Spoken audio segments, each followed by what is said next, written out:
Assalamualaikum warahmatullahi wabarakatuh. Sebelumnya, terima kasih kepada Pak Edi selaku dosen pengampu mata kuliah Manajemen Strategi. Di sini, saya Alivia Khairunisa dengan NIM akhir 385 sebagai moderator akan memimpin jalannya presentasi pada kelompok 7 PT Matahari Departemen Store yang beranggotakan Kesha Naura, Naura Salma, Kira Haifa, Weni Manik. Di sini saya akan menjelaskan tentang strategi bisnis keren. Menurut Michelle Porter, strategi bisnis keren dibagi menjadi 3. Yang pertama itu cost leadership, yaitu strategi ini bertujuan untuk menjadi produsen dengan biaya terendah dalam industri. PT Matahari ini menerapkan strategi dengan cara meningkatkan efisiensi operasional, mengurangi biaya produksi, dan skala ekonomi. Lalu yang kedua ini ada differentiation. Differentiation ini bertujuan untuk membedakan perusahaan lain dengan perusahaan PT Matahari Department Store. Lalu PT Matahari Department Store ini menerapkan strategi dengan cara menawarkan produk-produk yang unik, lalu kualitasnya tinggi, tapi harganya terjangkau. Lalu yang ketiga ada fokus. Strategi ini bertujuan untuk memfokuskan pada segmen pasar tertentu pada PT Matahari Department Store. PT Matahari Department Store ini memfokuskan menerapkan strategi ini kepada pasar yang lebih spesifik seperti fashion yang lebih muda atau pasar yang kalangan menengah. Selanjutnya, di sini ada Grand Strategy Selection Metric untuk PT Departemen Matahari Store. Matahari ini berada di posisi di kuadran 4, yaitu dengan posisi ini menunjukkan bahwa Matahari memiliki kekuatan internal yang bisa dimaksimalkan, namun perlu mengakses sumber daya eksternal untuk tetap kompetitif. Kemudian selanjutnya ada model of Grand Strategy Cluster.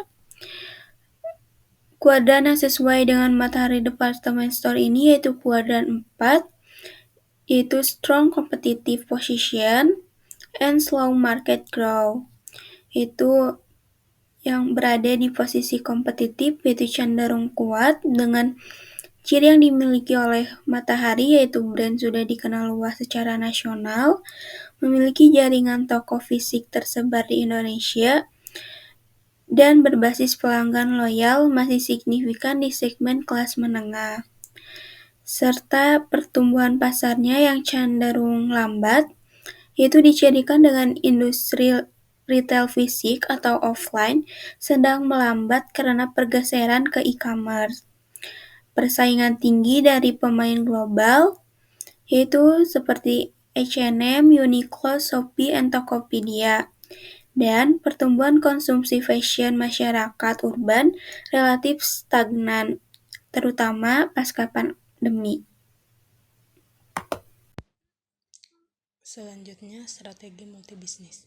Diversifikasi, strategi ini bertujuan untuk mengembangkan bisnis baru yang tidak terkait dengan bisnis utama. PT Matahari Department Store dapat menerapkan strategi ini dengan cara mengembangkan bisnis di bidang food and beverage, entertainment, dan jasa lainnya. Yang kedua, integrasi vertikal. Strategi ini bertujuan untuk mengembangkan bisnis yang terkait dengan bisnis utama, baik ke arah hulu maupun ke arah hilir. PT Matahari Department Store dapat menerapkan strategi ini dengan cara mengembangkan bisnis di bidang produksi, garmen, atau distribusi produk. Selanjutnya, matriks pangsa pertumbuhan BCG atau Boston Consulting Group. Yang pertama, BCG Growth Share Matrix. Matriks ini mengklasifikasikan unit bisnis berdasarkan 2 dimensi utama, yaitu pangsa pasar relatif dan tingkat pertumbuhan pasar. Terdapat 4 kuadran. Yang pertama, STAR, pangsa pasar tinggi, pertumbuhan tinggi. Perlu investasi besar untuk mempertahankan posisi. Yang kedua, Cash Cow, pangsa pasar tinggi, pertumbuhan rendah, menghasilkan laba stabil dan menjadi sumber dana. Yang ketiga, Question Mark, pangsa pasar rendah, pertumbuhan tinggi, butuh keputusan strategis akan dikembangkan atau ditinggalkan. Yang keempat, Dog, pangsa pasar rendah, pertumbuhan rendah, biasanya kurang menguntungkan dan bisa dipertimbangkan untuk dihentikan. Aplikasi pada PT Matahari, yaitu produk seperti pakaian keluarga, bisa masuk kategori cash flow, sementara lini baru seperti F&B bisa dianggap question mark. Yang kedua, Industry Attractiveness Business Strength Matrix. Matriks ini mengevaluasi unit bisnis berdasarkan daya tarik industri, seperti tingkat pertumbuhan industri, margin laba, dan potensi masa depan. Kekuatan bisnis mencakup keunggulan kompetitif, pangsa pasar, loyalitas pelanggan, dan sebagainya. Aplikasi pada PT Matahari, Matahari bisa memetakan bisnisnya untuk melihat mana yang berada di industri menarik dan mana yang punya kekuatan internal yang kuat, lalu fokus pada area yang punya keduanya. Yang ketiga, Life Cycle Competitive Strength Matrix. Matriks ini mempertimbangkan posisi bisnis dalam siklus hidup produk, yaitu pengembangan, pertumbuhan, kedewasaan, dan penurunan. Kekuatan bersaing, yaitu brand, harga, lokasi, dan pelayanan. Aplikasi pada PT Matahari. Produk yang sudah mapan, seperti pakaian dasar, masuk tahap kedewasaan dengan kekuatan bersaing tinggi. Sementara lini baru mungkin masih di tahap pengembangan dengan kekuatan yang sedang dibangun. Yang keempat, BCG Strategic Environment Matrix. Matriks ini membagi lingkungan bisnis ke dalam 4 tipe. Yang pertama, volume bisnis. Kompetisi berdasarkan skala produksi, misalnya retail massal. Yang kedua, stalemate business.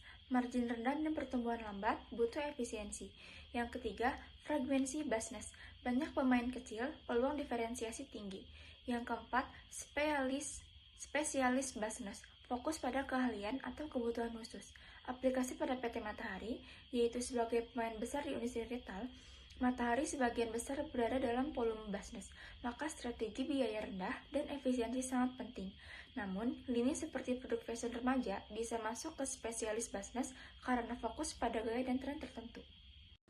Baik, saya akan membacakan tentang kesimpulan dari penelitian yang telah kami lakukan.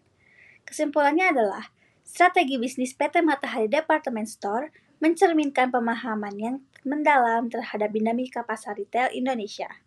Dengan menggabungkan strategi diferensiasi dan biaya rendah, serta memanfaatkan teknologi digital, Matahari mampu mempertahankan posisinya sebagai salah satu pemimpin pasar di sektor retail. Pendekatan ini tidak hanya meningkatkan loyalitas pelanggan, tetapi juga memperkuat identitas merek sebagai household specialist yang memenuhi kebutuhan fashion keluarga. Sekian presentasi dari kami, kurang lebihnya mohon maaf. Wassalamualaikum warahmatullahi wabarakatuh.